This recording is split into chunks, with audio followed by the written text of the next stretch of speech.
মেঘনা গোমতী সেতুর টোল আদায়ের কাজে অনিয়ম, দরপত্রে কারসাজি ও সরকারি অর্থ আত্মসাতের অভিযোগে সাবেক প্রধানমন্ত্রী শেখ হাসিনা সহ ১৭ জনের বিরুদ্ধে মামলা করেছে দুর্নীতি দমন কমিশন দুদক। গতকাল রোববার দুদকের ঢাকা সমন্বিত জেলা কার্যালয়ে সহকারী পরিচালক তানজিল বাদী হয়ে মামলাটি দায়ের করেন। বিষয়টি নিশ্চিত করেছে দুদকের জনসংযোগ বিভাগ।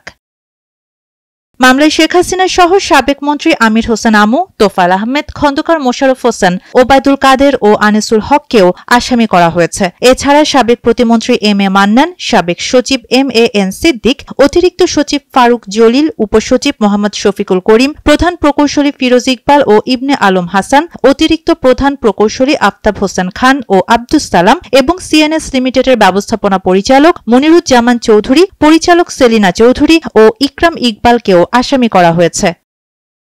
মামলার এজাহার সূত্রে জানা যায়, ২০১৬ সালে মেঘনা গোমতী সেতুর টোল আদায়ে দায়িত্ব দেওয়ার ক্ষেত্রে কম্পিউটার নেটওয়ার্ক সিস্টেম লিমিটেডে একক উৎসভিত্তিক দরপত্রে নিয়োগ দিতে পূর্বের টেন্ডার বাতিল করা হয়। ৫ বছরের জন্য সার্ভিস চার্জ নির্ধারণ করা হয় মোট আদায়কৃত টোলের ১৭.৭৫% হারে। এর ফলে CNS লিমিটেড মোট ৪৮৯ কোটি ৪৩,৭৩,০০০ টাকা বিল গ্রহণ করে, যা একই মেয়াদের অন্যান্য প্রতিষ্ঠানের তুলনায় অনেক বেশি। এই নিয়োগের ফলে সরকারের ক্ষতি হয়েছে ৩০৯ কোটি টাকা।